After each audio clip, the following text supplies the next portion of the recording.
Hello बच्चों, आज हम लोग रियल नंबर के बारे में पढ़ेंगे। आप लोगों का क्लास 10th में जो रियल नंबर है, तो आज हम लोग किसी सिन्हा बुक का जो बुक जो है उसका पहला चैप्टर रियल नंबर के बारे में जानेंगे और किसी सिन्हा बुक से हर एक क्वेश्चन हम लोग सॉल्व करेंगे। ठीक है, तो सबसे पहले उसका कॉन्सेप्ट हम समझते हैं रियल नंबर में। और रियल नंबर वास्तविक संख्या जिस चैप्टर का नाम है। और सबसे पहले हम वास्तविक संख्या के बारे में समझने से पहले हम लोग समझेंगे संख्या के बारे में। संख्या क्या होता है? तो बच्चों, मैं आप लोगों को ये बताना चाहता हूँ कि संख्या जो होता है, संख्या के बारे में हर कोई जानता है, पशु पक्षी भी जानता है, जानवर भी जानते हैं। एक बच्चा जो होता है ना, वो भी संख्या के बारे में जानता है। अब कैसे जानता है वो हम लोग समझते हैं। देखिए, मैं आप लोगों को बताता हूँ संख्या के बारे में बच्चा कैसे जानता है। जैसे देख लीजिए, संख्या है ना, यहाँ पे मान लीजिए चिड़िया है, चिड़िया का यहाँ दो बच्चा है ना, दो बच्चा है। अगर एक भी बच्चा इसका गायब हो जाता है, एक भी बच्चा इसका मतलब नहीं मिलता है, गायब हो जाता है, तो ये चिड़िया समझ जाती है कि मेरा एक बच्चा गायब है और ये बौखलाहट के मारे इधर उधर घूमने लगती है। ठीक है ना, जैसे एक बच्चा है, ठीक है ना, ये बच्चा के सामने अगर हम दो लड्डू रखें और एक प्लेट में बहुत सारा लड्डू रखे, 4-5 लड्डू रखे, तो ये बच्चा भी समझता है, ये बच्चा भी जाएगा, ज़्यादा लड्डू जिधर है उधर जाएगा। तो ये भी संख्या के बारे में समझ रहा है, जो इधर कम है इधर ज़्यादा है, इसलिए ये जाएगा, जिधर ज़्यादा लड्डू है, जिधर संख्या ज़्यादा है उधर साइड जाएगा। तो ये बच्चा को भी संख्या के बारे में पता है, पक्षी जो है उसको भी पता है। तो आप लोगों को भी जानकारी लेना चाहिए संख्या के बारे में। ठीक है ना, तो संख्या के बारे में समझने से पहले हम लोग को समझना है जो कितना प्रकार का संख्या होता है, कौन कौन सा संख्या होता है। ठीक है ना, तो सबसे पहला जो संख्या होता है बच्चों, वो होता है प्राकृतिक संख्या। प्राकृतिक संख्या जो होता है, वो संख्या जो होता है ना, उसमें हम प्राकृतिक में आने वाली सारी वस्तुओं को हम लोग क्या कर पाते हैं, गिन पाते हैं। ठीक है ना, जैसे मान लीजिए ये यहाँ पे बॉल है, आप देखिए यहाँ कितना बॉल है, एक बॉल है। यहाँ कितना है, 2 बॉल है। यहाँ कितना है, 3 बॉल है। यहाँ कितना है, 4 बॉल है ना।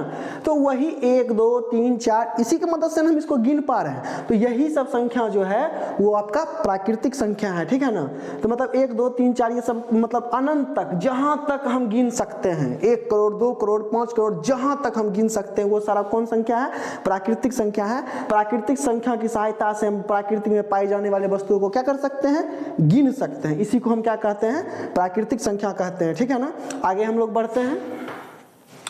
अगला जो संख्या है बच्चों, प्राकृतिक संख्या में एक चीज और, प्राकृतिक संख्या में कुछ विशेषता है, कुछ गुण होता है जो हम लोग को जानकारी लेना बहुत ही ज़्यादा जरूरी है।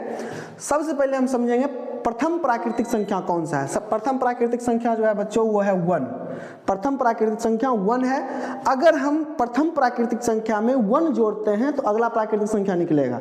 वैसे ही हम जो भी प्राकृतिक संख्या हमको दिया हुआ है उसमें अगर हम 1 1 जोड़ते जाएंगे तो अगला प्राकृतिक संख्या आते जाएगा। ठीक है ना, जैसे यहाँ 4 है, अगला प्राकृतिक संख्या निकालना है, क्या करेंगे, 1 जोड़ देंगे।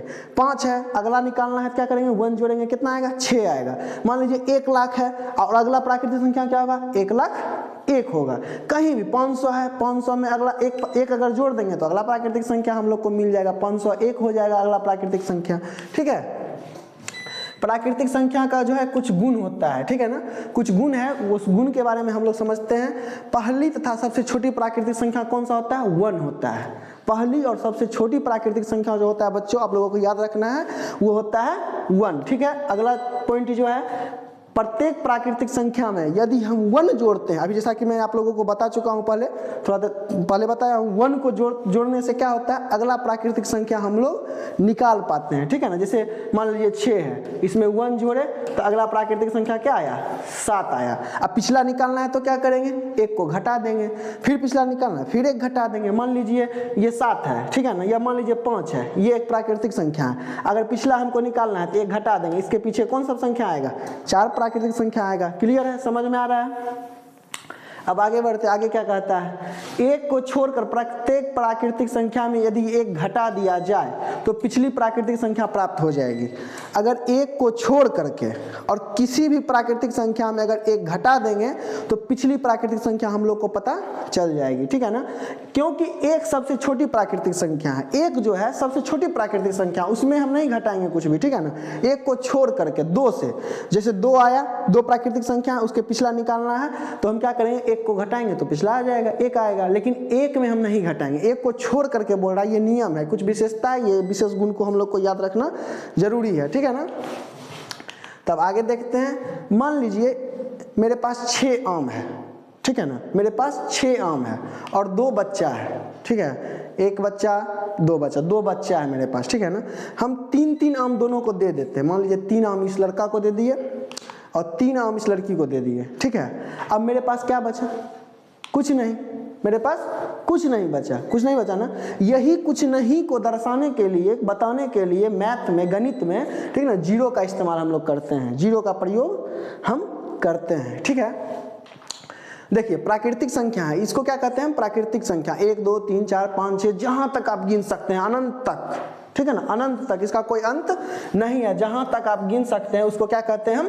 प्राकृतिक संख्या कहते हैं। इसमें सिर्फ अगर हम जीरो जोड़ देते हैं, अगर हम सिर्फ जीरो जोड़ दिए तो ये प्राकृतिक संख्या जो है आपका, वो बन जाता है आपका पूर्ण संख्या, ये बन जाता है आपका पूर्ण संख्या बन जाएगा। सिर्फ जीरो ऐड कर देने से क्या बन जाएगा? पूर्ण संख्या बन जाएगा, ठीक है। ये प्राकृतिक संख्या क्या बन गया? पूर्ण संख्या बन गया। ये आप लोगों को ध्यान में रखना है। तो प्राकृतिक संख्या जो होता है कहाँ से चालू होता है? 1 से चालू होता है। कहाँ तक जाता है? अनंत तक जाता है। 1 से, यहाँ से अगर हम गिनेंगे अनंत तक तो वो प्राकृतिक संख्या कहलाता है, ठीक है। अगर यहाँ से हम गिन करके अनंत तक जाते हैं तो वो क्या कहलाता है?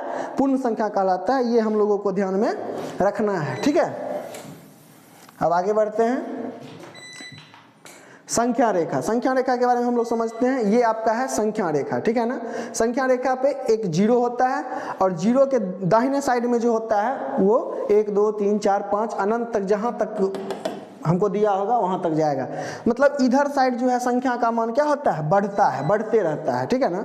मतलब जीरो के उधर साइड, बाएं साइड, ठीक है, वो क्या होगा? संख्या का मान बढ़ेगा, ठीक है ना। ये आप लोगों को ध्यान में रखना है। अब देखिए यहाँ पे, यदि तुम्हें 2 किलोग्राम चीनी खरीदने बाजार जाना है और तुम्हारे पास 40 रुपया है, अगर आपको 2 किलोग्राम चीनी खरीदना है, ठीक है ना, 2 किलोग्राम चीनी खरीदना है और आपको बाजार जाना है और आपके पास है 40 रुपया। दुकानदार चीनी का भाव 25 रुपये प्रति किलो बताता है, चीनी का भाव बताता है 25 रुपये प्रति किलो, ठीक है। इस स्थिति में तुम क्या करोगे? इस स्थिति में आप क्या करेंगे?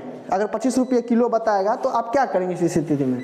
तो देखिए 1 किलोग्राम चीनी का मूल्य जो है, 1 किलोग्राम चीनी का मूल्य है 25 रुपया, ठीक है ना। तो वही 2 किलोग्राम चीनी का मूल्य हो जाएगा आपका 50 रुपया। लेकिन आपके पास है कितना? आपके पास है 40 रुपया। आपको मम्मी 40 रुपया दे करके भेजी है, ठीक है। लेकिन आपके पास है यहाँ पे चीनी का मूल्य कितना हुआ? टोटल 50 रुपया हुआ है, लेकिन आपके पास है 40 रुपया। तो 10 रुपया तो आपको कर्जा हो गया ना, 10 रुपया कर्जा हो गया, ऋण हो गया। अब हम कैसे समझेंगे ये 10 रुपया कर्जा है ना। तो इसी चीज को समझने के लिए, दर्शाने के लिए हम माइनस का प्रयोग करते हैं, ठीक ना। माइनस का आविष्कार किया गया इसी बात को समझने के लिए, ठीक ना। ऋणात्मक चिन्ह का प्रयोग हम लोग मैथ में लाते हैं इस ऋण को समझने के लिए, ठीक है। तो आप लोग ध्यान रखिएगा, इस ऋण चिन्ह का प्रयोग करते हैं हम किस चीज को समझने के लिए? कर्जा को समझने के लिए, ऋण को समझने के लिए। ऋणात्मक चिन्ह को कहते हैं, ऋणात्मक चिन्ह इसको कहते हैं, या माइनस आप लोग बोलते हैं, ठीक है। अब ये जो है बच्चों, आप लोग याद रखिएगा, ये तो आ गया आपका जीरो, ठीक है। इधर साइड आपका प्लस में जाता है अनंत तक, इधर जाता है आपका माइनस में, जहां तक चला जाए, ठीक है, माइनस में जाता है, ठीक है ना। तो ये जो सारा कुछ है ना, ठीक है ना, अगर हम जीरो भी ले ले, प्लस में भी पूरा ले ले, माइनस में भी पूरा ले ले, ठीक है ना, तो उसको हम कहते हैं पूर्णांक।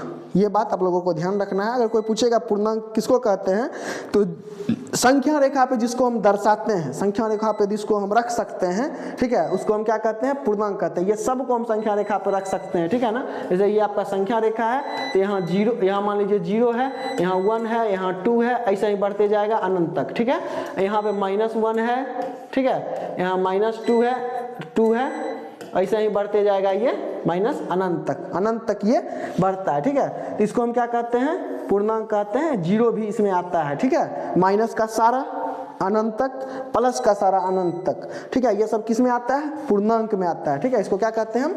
पूर्णांक कहते हैं, ठीक है। अब आगे बढ़ते हैं,